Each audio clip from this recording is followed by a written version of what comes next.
Hey everyone, welcome back to my channel. Today I wanted to take you guys through a what we eat in a week video. So I have 5 meals prepared for you, mainly dinner meals, but I wanted to take you through what we made for the week, and I wanted to show you kind of some of our staples around the house. I usually can get away with making 5 meals for the week, sometimes even 4, depending on how long the leftovers last us. So I do not ever make 7 usually in a week because we have a meal that will last us 1 to 2 nights. And so especially this week I had a few bigger dishes that lasted us a lot longer, especially because we have little kids and so they don't eat as much as a larger child would. These are super easy meals. I think nothing took more than 30 minutes to do all together, and so really simple. The only thing that took a little bit of time was the bread to rise, which is like 1 to 2 hours at the very most. Other than that, the meals are really simple and you can do them in a hurry, you can do them in a pinch. And so really easy things to do for busy weeknights or just weeknights that you need good meals for the family to enjoy. The first night I did a chicken and veggie risotto. So I just put a couple of frozen chicken breasts in a Dutch oven, put a little white wine, a little bit of chicken broth, and some salt and pepper, and I popped it into the oven to cook at 350 for about an hour to an hour and a half. You could also slow cook this, and you could have chicken going all day long if you needed to. I then diced up some onions, and I put a little olive oil on the onions, and I diced up some asparagus. I like to cut them really small. And then I just sauteed all of it into a pan and had it cook all the way through.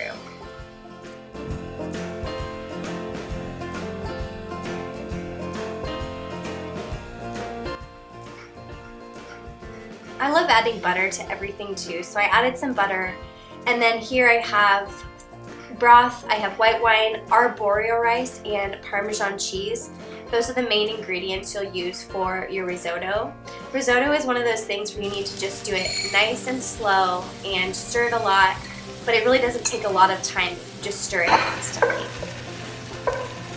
I added the veggies and the onions into a different bowl so I could then cook my rice and have it be kind of the catch-all for everything once the final dish is complete. I put oil on the rice and I made sure to evenly coat all the rice so it was completely covered, and then I added in my white wine. I like the rice to soak up all the white wine and to really have a nice pungent smell to it before I start adding in the broth. And with the broth, you need to add it in nice and slow and just give it a little bit of a stir and let the rice soak up all the broth before you add in more.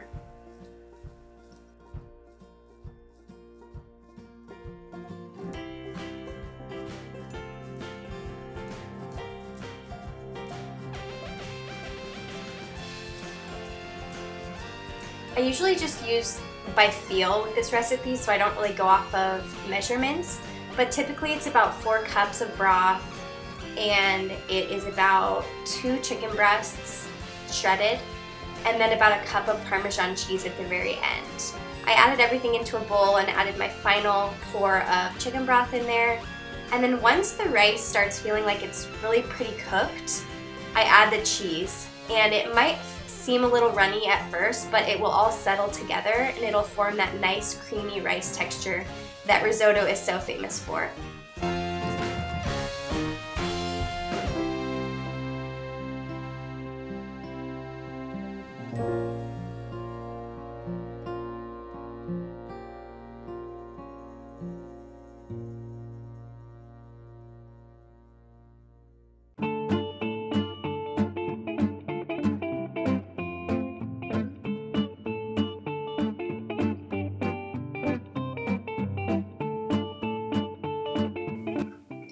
On day 2, I made a potato bacon soup with homemade fresh bread.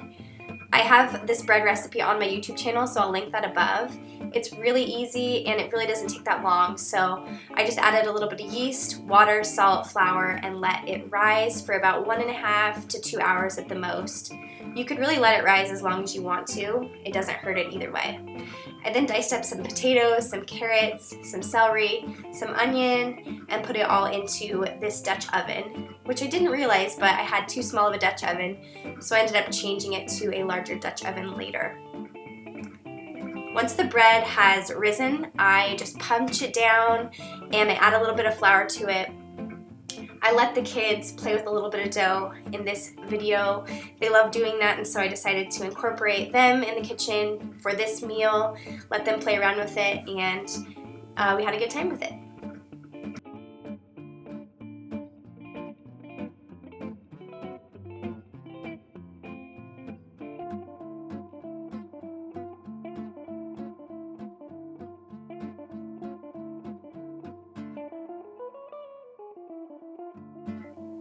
I just added a little parchment paper to the Dutch oven, put the dough in, and then I put my oven on about 425, and I cooked the bread for like 30 to 45 minutes until the top was crunchy. I also like to take off the top of the Dutch oven lid to really brown the top when I have more time. Tonight I didn't really have a whole lot of time, so I just cooked it as was.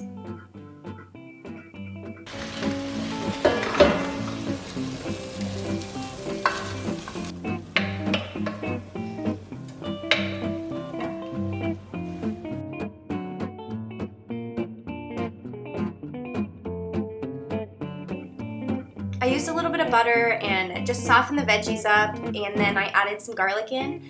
I love that crushed garlic from Trader Joe's. It is a lifesaver. 1 cube equals 1 clove. And then I just added the broth and let it simmer and soften while the bread was baking. I like to add a little flour and milk too to make the soup a little more creamy. And so I added about 1 cup of milk and about 2 tablespoons of flour and mixed it nicely. And then I had my bacon going. I like to have somewhat of crunchy bacon, so I cooked it a little bit longer this time and incorporated it into the soup once I was done with cooking it.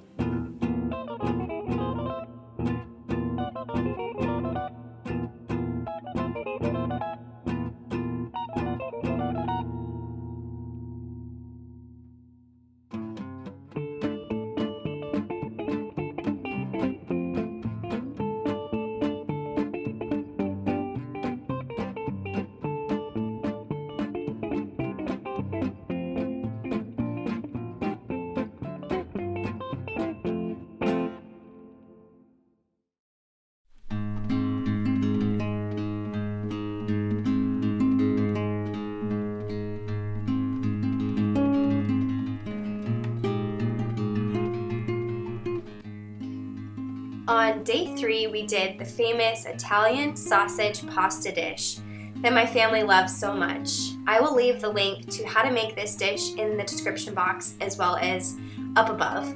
But it's really easy. All you do is you just brown some mild Italian sausage, you dice up some onions, you dice up some tomatoes, you add a little bit of cream in, salt and pepper, and you cook it all the way through. The key here is to not add any salt because this dish already has enough flavor with the sausage.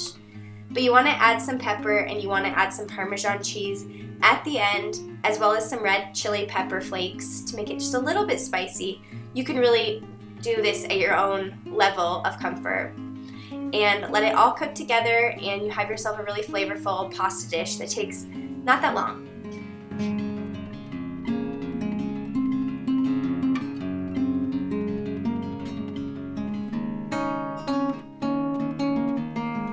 I also love adding in a few cubes of garlic just to give it a little more flavor.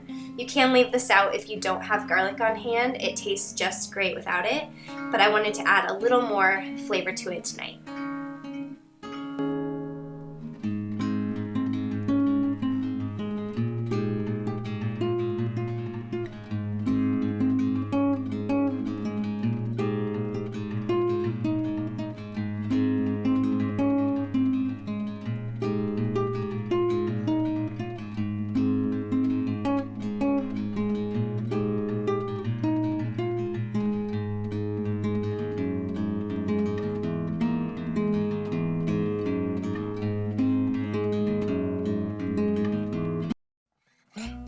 For day 4, we did beef enchiladas with a homemade guacamole.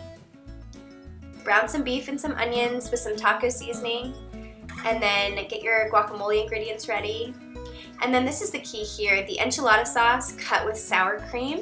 That makes the base to the enchiladas to make them nice and moist. For the guacamole, I just did red onions, cilantro, a little jalapeno, some salt, avocados, depending on how much you need. I think I did 4. And then a lot of lime juice. I do not skip on the lime juice. I think I added 2 full limes in this recipe. And then I mashed it all together, and I had a really great guacamole to add on top of the chicken enchiladas. I will also add my famous guacamole recipe up above so you guys can take a look at that video too. I added a little bit of pepper, and then I smashed it all together, and we had a delicious side for the enchiladas.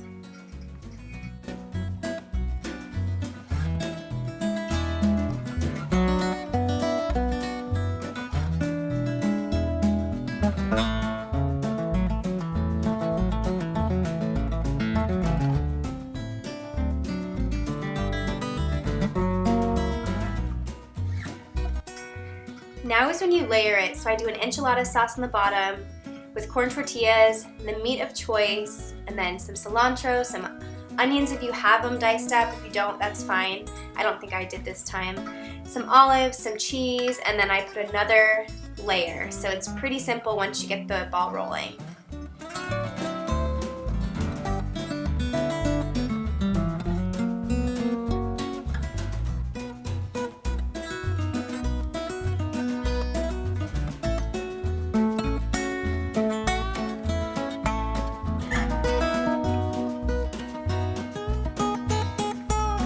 I like to have everything nice, hot, bubbly when it's ready to serve. So I'll pop this in the oven for about 15 or 20 minutes at 350, and it will be ready and easy to eat once everything's nice and melted and cooked through.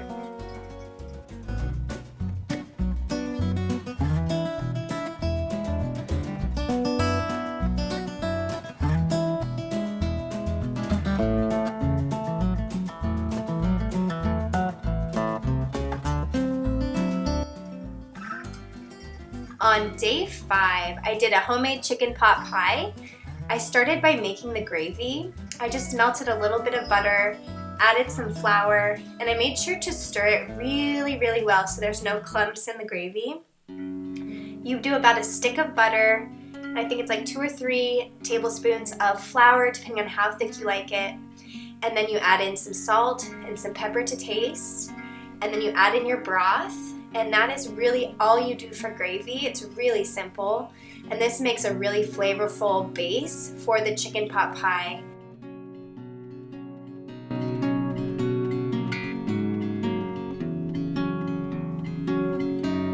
I like to slowly add in broth and stir, kind of like how risotto is made.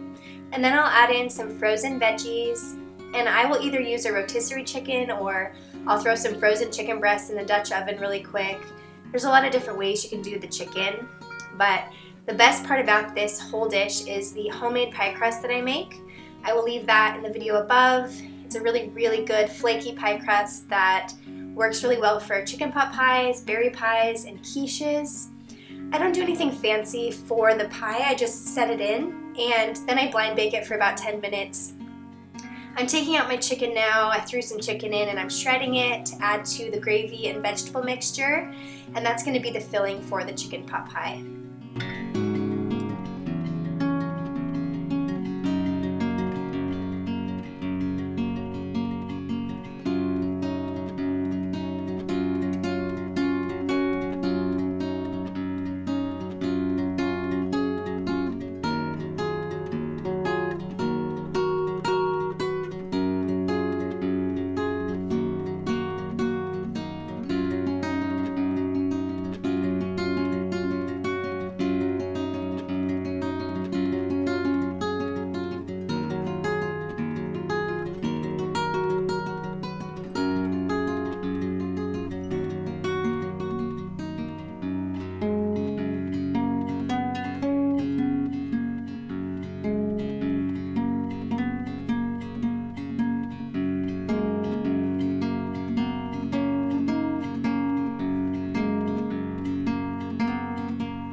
If you like this video, like and subscribe, hit that notification bell. I release a new video every single week on motherhood things, simple recipes you can make at home, and simple living.